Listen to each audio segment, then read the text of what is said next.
Good morning, children. Today we will be doing a topic in grammar. Our topic for today is finite and non-finite verbs. Finite verbs. Finite verbs are real verbs that construct a sentence with a subject. They are sometimes called the main verb of the sentence. Now, children, finite verbs have some characteristics. That is, they change in form.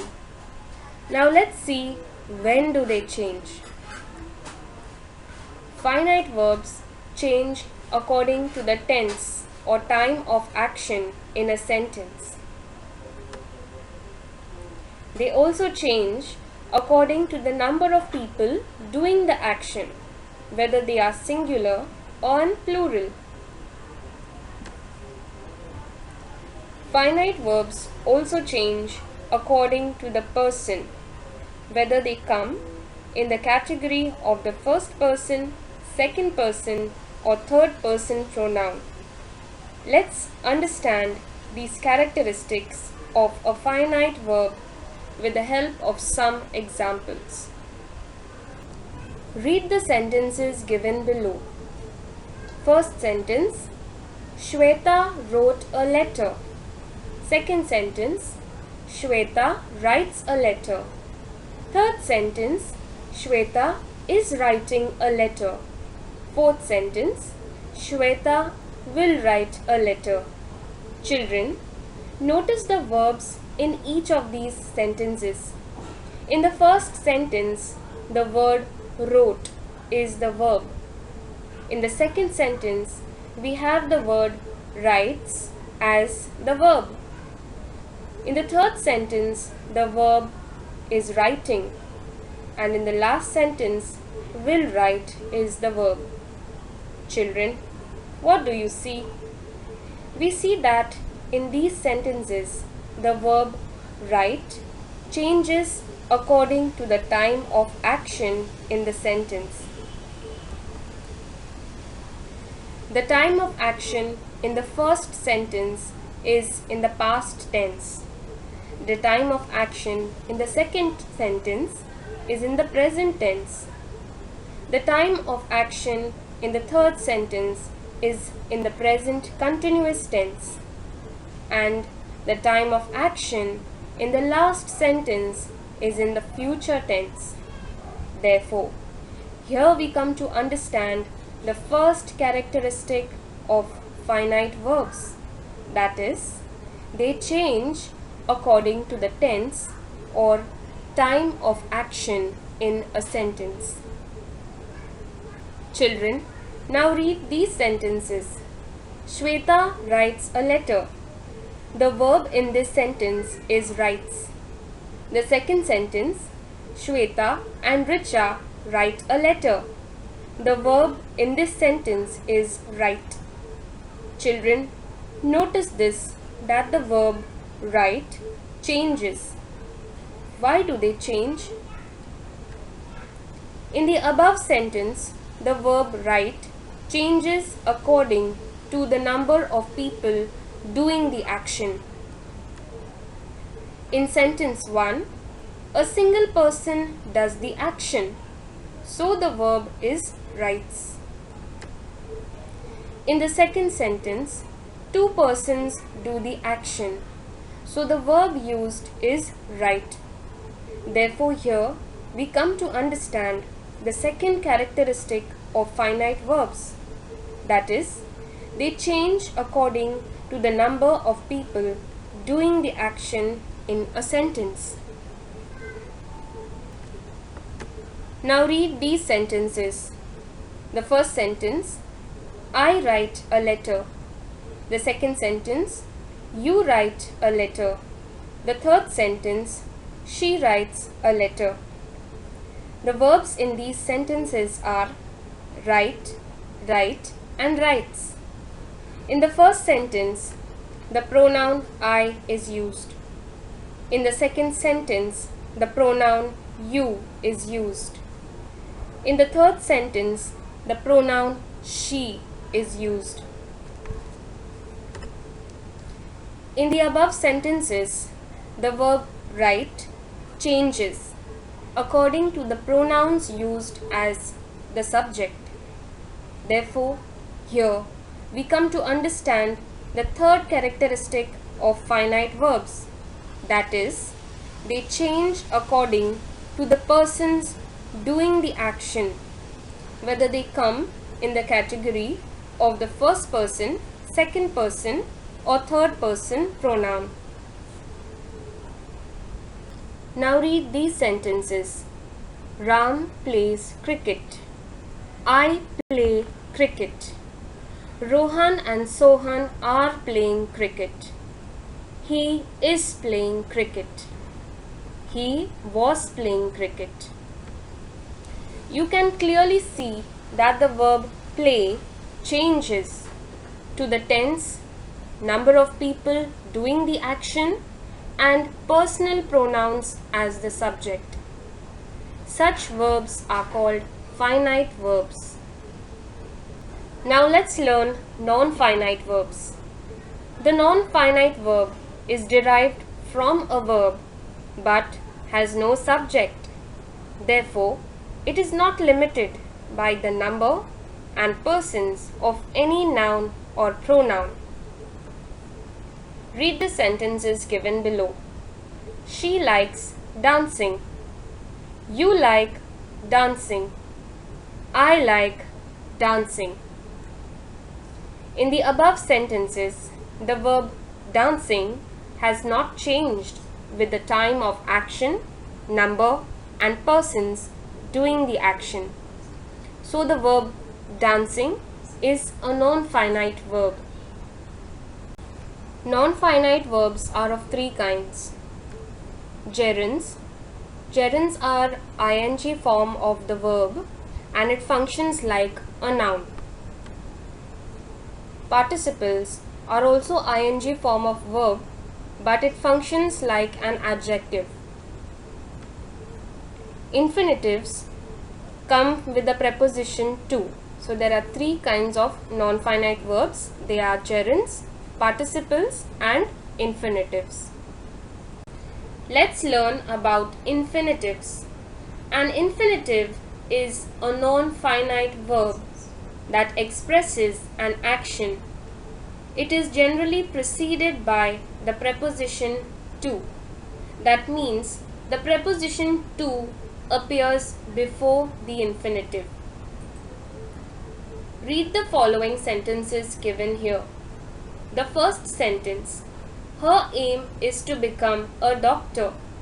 The second sentence, this is an ideal place to party. The third sentence, he wants to buy a new house. In the above sentences, the verbs to become, to party, and to buy are infinitives. They are verbs in the non-finite form because they do not change with the tense or number or person of the subject in the sentence. Read the following sentences. The first sentence, I want to learn English. The second sentence, she wants to learn English. The third sentence, they want to learn English. And the fourth sentence, they wanted to learn English. In the above sentences, you will notice that the verb to learn remains unchanged. That is, they don't change, though the tense, the number, or persons in the pronoun changes. The verb want is a finite verb in the sentence. As you can see that it changes in every sentence. Let's learn what a gerund is. A word which is like a verb but performs the work of a noun is called a gerund. It is formed by adding ing to the verb. Let's look at these examples. The first one, walking is good for health. The second, reading is his hobby. In the above sentence, the words walking and reading are used as gerunds because though they are verbs, but they do the function of a noun. Here, the verbs walking and reading are verbs but are functioning as a noun. These verbs will not change according to the tense, number or person of the subject. Look at these sentences. The first sentence, he likes jogging. The second sentence, they like jogging. The third sentence, you like jogging. And the fourth sentence, he liked jogging. Children, you will notice that the verb jogging does not change in the above sentences. It is a non-finite verb and is called a gerund because it performs the work of a noun. The verb like in these sentences is a finite verb. It changes in the above sentences. Now read the following sentences where the same verb has been used as a finite verb and as a gerund. Example 1. She is dancing on the stage.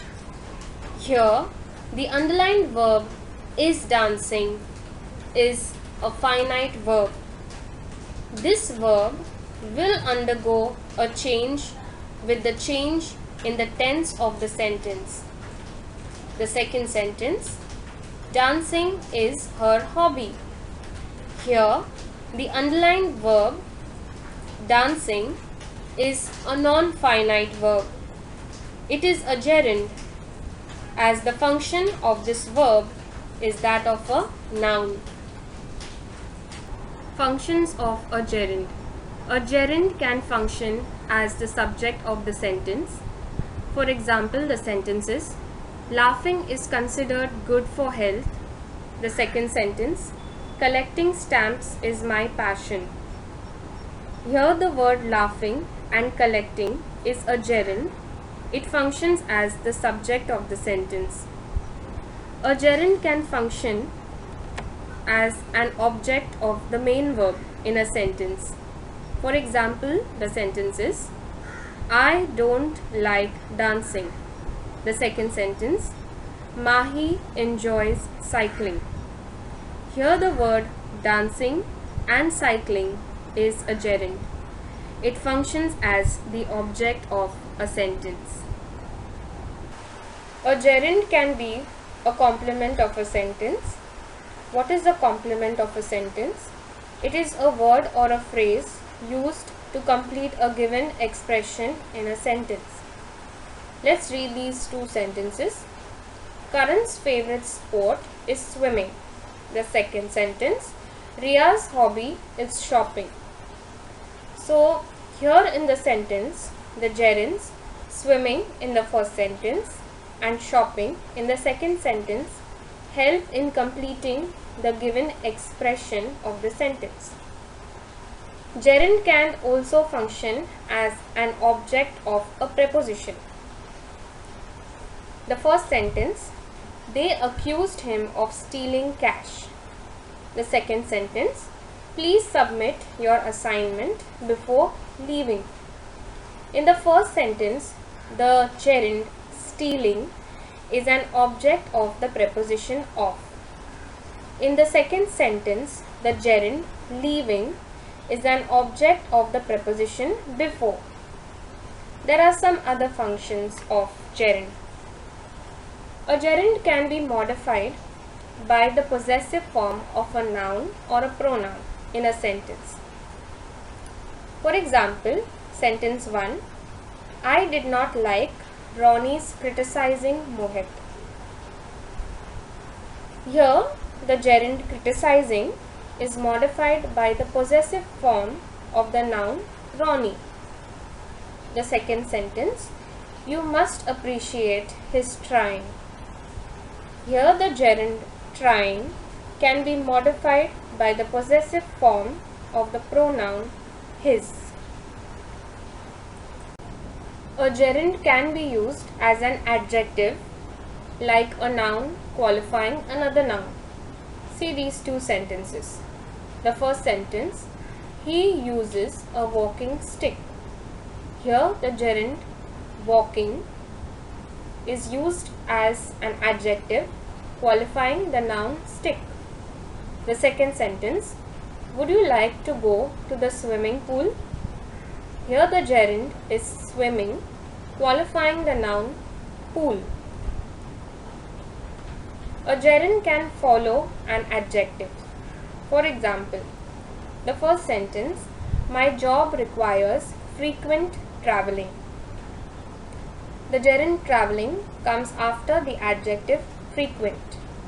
The second sentence, there was some fighting before the enemy surrendered. In this sentence, the gerund is fighting that comes after the adjective some. The third sentence, after a lot cheering, the audience finally settled down.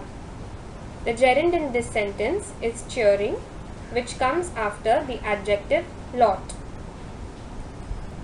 Let's learn about participle. A participle is a word formed from a verb which can be used as an adjective. A participle often ends with an ing, ed or en. It is a verbal adjective and does the work of a verb and an adjective in a sentence. Let's learn about present participle. Read the sentences given below. A laughing man is stronger than a suffering man.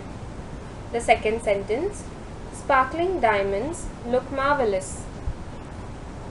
In the above sentences, the words laughing and sparkling act as verbs and also as adjectives. The ing form of such verbs are called present participles. Past participle. We'll read the sentences given here. The first sentence, the skilled craftsmen were present at the exhibition venue. The second sentence, do not waste time staring at a closed door.